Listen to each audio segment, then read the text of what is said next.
I was 8 years old when Bruce Jenner crushed the world record in the decathlon and won Olympic gold. It was the first Olympics I could remember, being 8 years old. And I was an athlete. I loved sports, and he was just the epitome of strength and muscles and coordination. And I looked up to him on the Wheaties box and everywhere else at the time. And almost 40 years later now, he's now Caitlyn, striking a sultry pose as a woman on the cover of Vanity Fair magazine with a cleavage-boosting corset and thick mascara.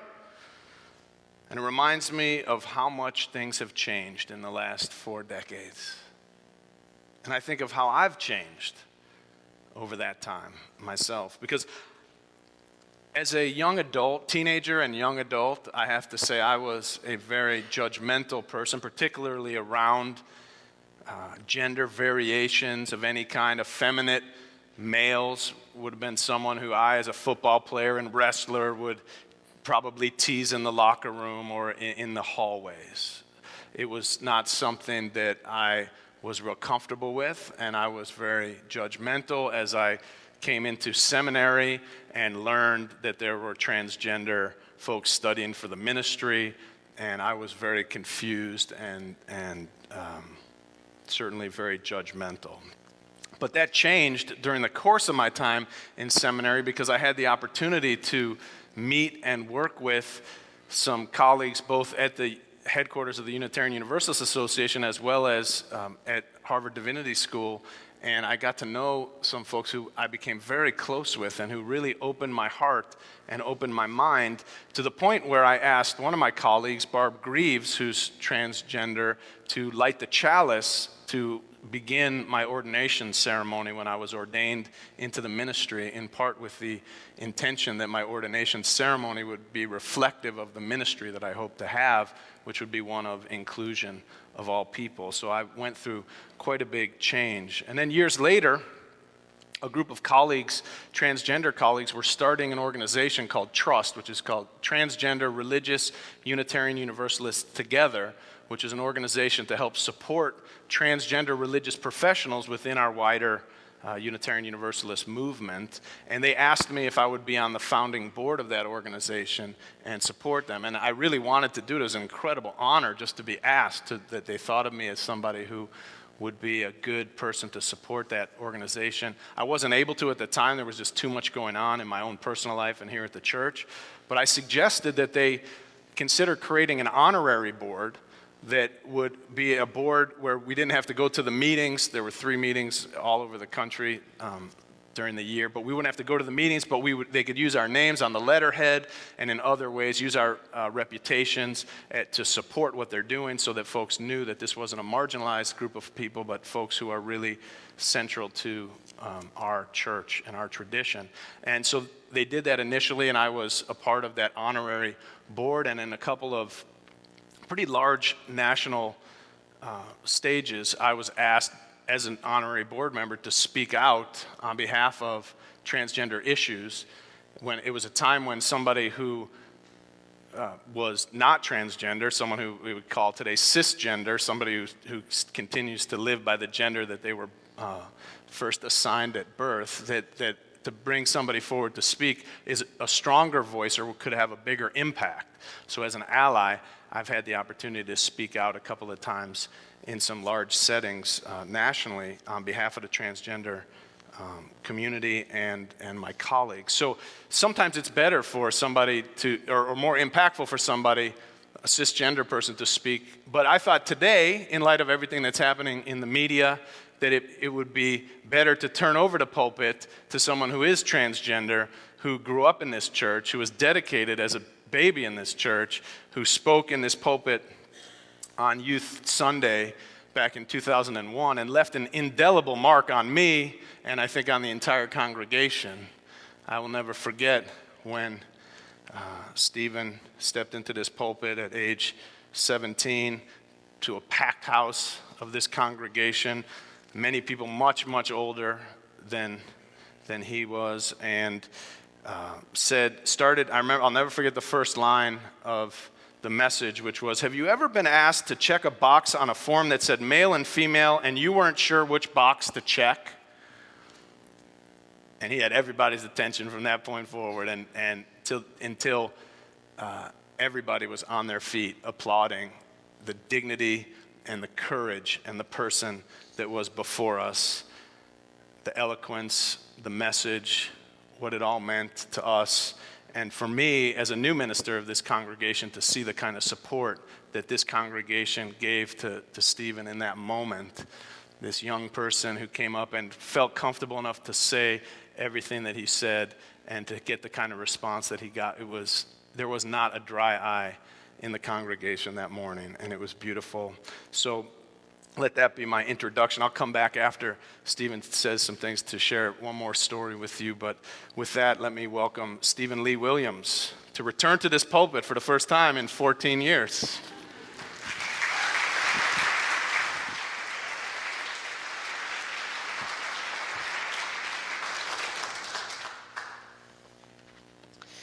Hello, church. As Marlin said, my name is Steven Leigh Williams. I'm a seminary student at Phillips Theological Seminary, a candidate for ministry with the Unitarian Universalist Association, a lifelong member of the All Souls family, activist, educator, and transgender man.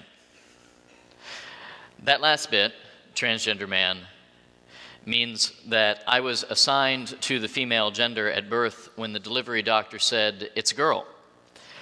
Was raised a girl with all the assumptions, pressures, and expectations associated with that role, and after many years of self-searching, declared a male identity as a young adult and took steps to medically and socially transition or change my body and appearance to reflect the man I know myself to be. As we spend some time together this morning, I will fill in more details of my story and lift up other stories, including well-known people like Caitlyn Jenner and unknown people whose stories and identities get lost in the margins of society, where so many of my trans and gender nonconforming siblings spend their lives. Gender nonconforming refers to someone whose identity does not conform to mainstream social expectations of femininity or masculinity. Those expectations, by the way, including the assumption that man and woman are the only two options, are known as the gender binary. The gender binary is the cornerstone of patriarchy, but that's another story for another time. I'm giving you my story, interwoven with others, because I am a firm believer in the power of story to change hearts, minds, communities, and the world at large, in that order. That's why I am in ministry, to foster those changes. It is why I'm here with you today. And I hope that it is at least partly why you are here today. For what is the purpose of church if not to transform the world from the inside out and bring it to reflect our highest ideals of divinity? But more on that later. Back to the story. In the words of lesbian writer and AIDS activist Robin Podolsky, I have to tell this story because my sisters are burning. My brothers are turning to ash. Those who fought most bravely, those harlots turning in the flame. And I have to tell this story so that there will be descendants, so that there will be honoring, and a thread to trace backwards so we will not be lost again. I have used this quote innumerable times. It became part of my story when I read it in a book of essays that changed my life, changed my whole view of reality, and led me to stand in this pulpit on Youth Sunday 14 years ago, before my congregation and my peers and my family and the God that I did not then believe loved me, and say that I was not a girl and not a boy, but something else, that gender was so much bigger than most of us knew, and that at 17, I was figuring out what it meant to me. I was, as I then understood myself, a different kind of woman. The words of that quote, burned into my soul, have followed and carried me through the arduous journey of becoming who I am in the years since. I stitched them onto my camouflage flak jacket, along with a patch that said Tranarchy, when I was 19, and so angry at the gender binary that had rendered me invisible that I rejected the concept of gender altogether, and decided it was merely a social construction designed by the system to keep people from living into their full humanity. The words lived on in me 2 years later when I walked into a therapist's office and admitted defeat. I did, in fact, have a gender, and it was, in fact, a masculine one, and I would, in fact, have to take medical steps to change my body if I were to survive living in it. Once I took the conversation out of my head and out of the external social context and into my body, there was no denying this male core. Gender theory would not save me from my dysphoria, my deep discomfort in my own skin. Had it just been up to my mind, perhaps I could have stayed in the middle, but my body was the deal breaker, and my spirit supported it. 10 years later, this March, I tattooed the quote on my left rib cage as a manifesto, a visceral reminder that my story can change something even in the face of the devastating and dehumanizing experience of being denied insurance coverage for my last life-giving surgery of my medical transition days before I was to be on the table, and being forced to delay it indefinitely as I try to raise the funds on my own. $30,000, as much as I have ever made in a year. All of that is part of my story. So are some parts that don't neatly fit into the narrative. My extensive childhood Barbie collection, my attempt to live as a gay man early in my transition, my life as a lesbian activist before that. Like Caitlyn Jenner tried to make her body her own through sports and masculine achievement, I tried to own mine through feminist theory and lesbian community. This is also part of my story. To this day, I'm a die-hard feminist, and I sometimes miss the lesbian community. Though it is often tempting to edit out those parts of my story that do not fit a transnormative narrative, the one that says I knew and acted as if I was born in the wrong body from day one and neatly transitioned to male as soon as possible. The truth is, my identity has not been static. It has evolved over the course of my life as I have gotten a handle on what it is, what is central, what is true, what is false, what feels good, what feels wrong, where my values and priorities lie, as we all do in the course of growing up and becoming ourselves in all the ways that we do. My transition from cradle to present has been a process of becoming. So it is with Caitlyn. She was the picture of American masculinity, an Olympic hero turned celebrity, and through it all, she was, in her own words, the transgendered kid, running away from a lot of things, trying to prove her manhood. She has said that the Vanity Fair shoot was better than winning the Olympics because, quote, that was a sporting event. This is about living your life, about being true to yourself. Do you know what that tells me that echoes my own experience? There is no greater accomplishment in life than being who you are. That is why Caitlyn is courageous, no matter how narrowly bigoted people try to define that word with internet memes about soldiers being real heroes. Because at 65 years old, with no choice but to be an incredibly public spotlight, knowing she would face ridicule and hatred and ignorance and possibly even violence, she chose to be herself at last. She is using her spotlight to boost others' stories, and I hope she will carry that further. She has already named, in her Diane Sawyer interview, some of the dozen-plus trans women of color who have been murdered just this year in the U.S. 8 in January and February alone. I hope to see her become an advocate for those whose gender identities and transitions are more difficult than hers. I say more difficult because Caitlyn's reveal reflects a transnormative story. Though her body was male, she felt female, and she changed her body and appearance to reflect that. However, not everyone who is transgender will come out the way she did, or the way we often see portrayed in movies, maintaining an appearance of the originally assigned gender until the physical transition is complete. There are many reasons for this, some of which come from personal preference, others of which go back to the topic of privilege. Caitlyn has the financial resources and social capital to gain access to medical care that most people, myself included, have to scrape by for years in order to reach, and many of us never do.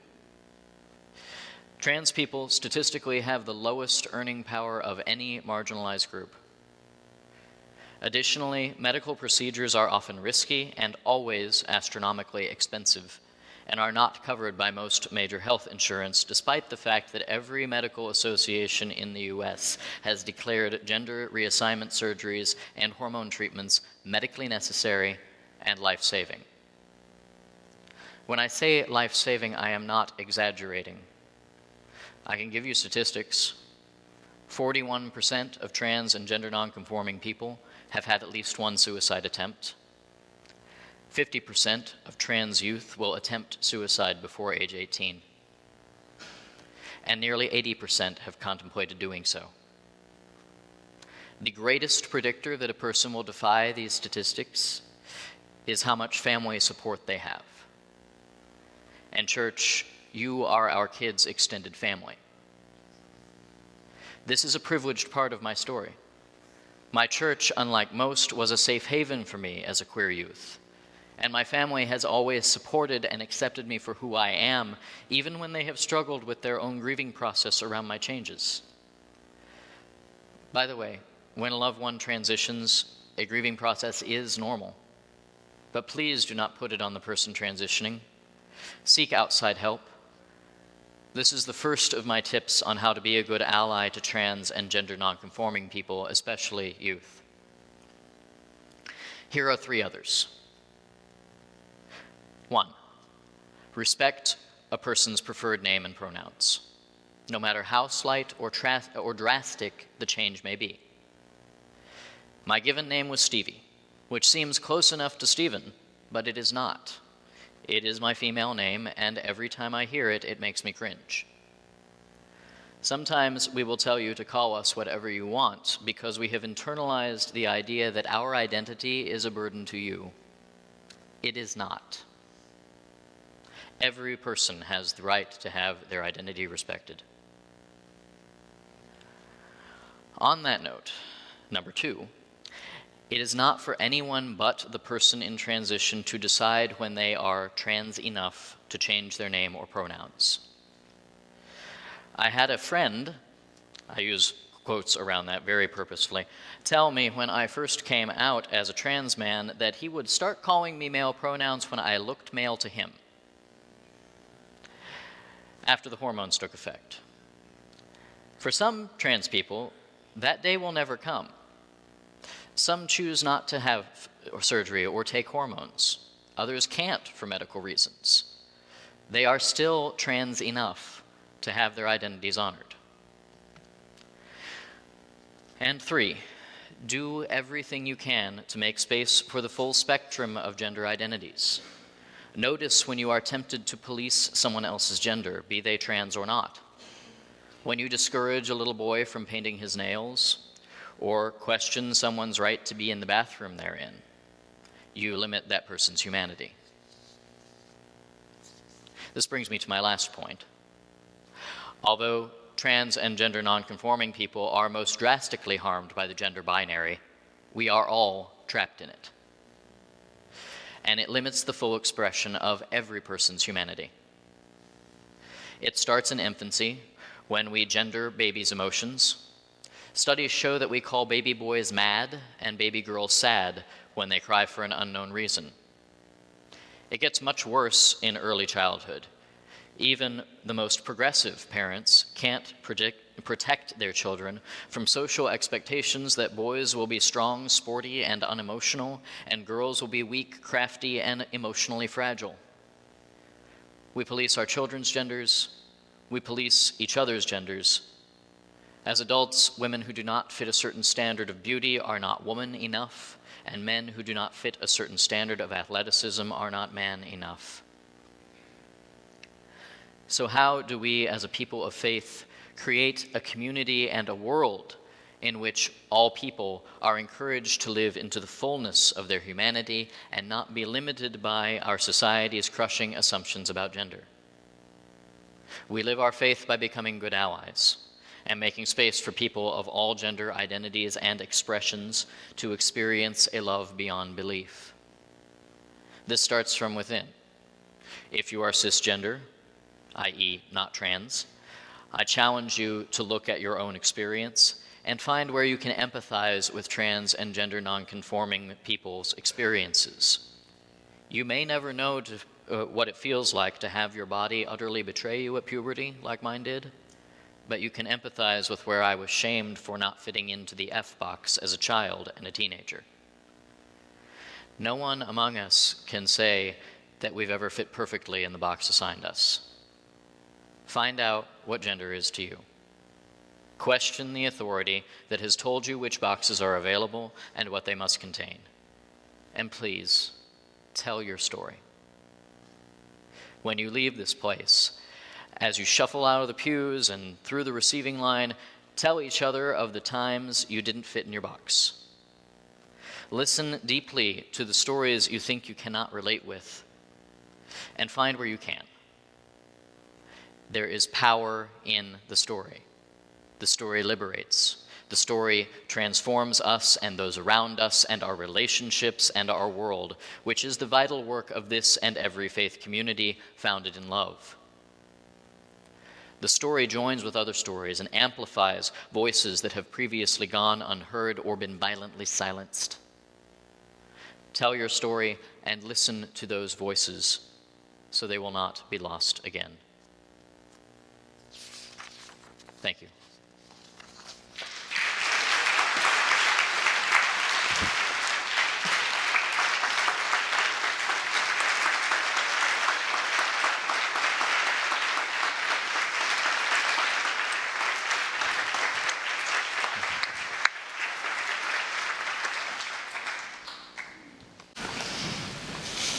So powerful and moving to hear somebody share their story. It's so vulnerable and so strong at the same time. I wanted to just take Steven up on this suggestion that we share our stories with each other about ways in which the male-female binary, it's called, keeps us, all of us, in boxes. And so I thought about, why was I so judgmental, especially about like effeminate males and things like that in my life when I got into my teenage years and young adulthood. And I remembered a story of when I was 11 years old. I was taking ballet lessons. I loved to dance. I loved dance. I wasn't very good at it, but I loved dance, and I was taking ballet lessons. But I was also playing baseball.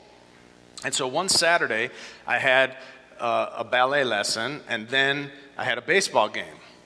And so I was out on the field during the baseball game, and some boys were going through the bags, probably trying to steal stuff, and they found my tights and my ballet slippers, and they held them up and started laughing and making a big deal about this. I saw what was going on. I was so ashamed and just, I didn't even know what to do. I remember I was thinking I was just going to forget about it, pretend like it wasn't mine, leave my stuff, leave my bag, and just not even admit it. That's what I was thinking in my head as I was just waiting for the inning to be over. And eventually I did gather my stuff back, and it was a humiliating experience. And I remember just how much that kept me from being fully embracing fully parts of myself that I was afraid after that would be seen as something that could be ridiculed by my peers, especially at that age when your peers are so important to you and fitting in is so important. And so I went even deeper into trying to be a masculine male, and that definitely limited my life in certain ways and the choices that I made. And I also realized there was a lot of teasing about crying, and so I remember learning to hold in my tears as a young boy, and so even to this day I'm still trying to reclaim some of those tears, and I don't cry as easily as some men and certainly some women in my life, and I know it's something that even when I'm feeling like crying, sometimes it's hard for me to just let the tears flow.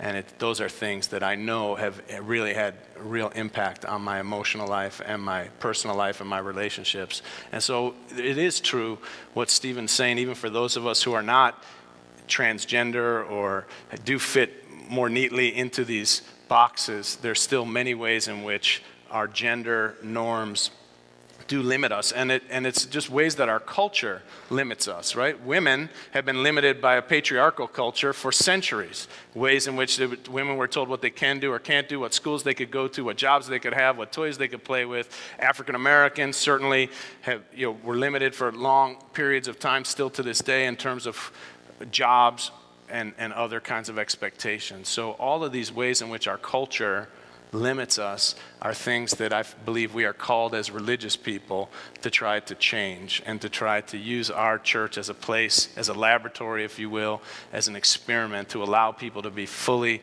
who we are. I believe that is truly the gift of life, and it is a gift that we can give to one another. And I thank people like Steven and Caitlyn Jenner and others who courageously live out who they truly are, even at the expense of a lot of ridicule, violence. And I really believe that showing our true colors is something that we can all do. And I take courage from Steven, Caitlyn, and many others to, if they can do it, then we can do it too. So let us all embrace who we are, and before we die, let us live fully our truth in this world. Thank you.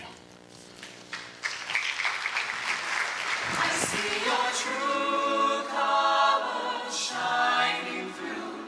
I see your true colors, and that's why I love you.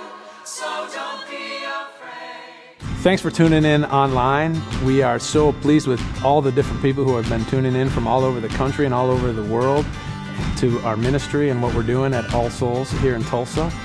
If you have a chance to send me an email or connect with me in some way, let me know what you're finding, why you tune in, and what you're getting out of it. I would love to hear from you. I'm always pleased when I get messages from different people who tell me all kinds of things about the impact of All Souls Tulsa's ministry on them and their lives and their families.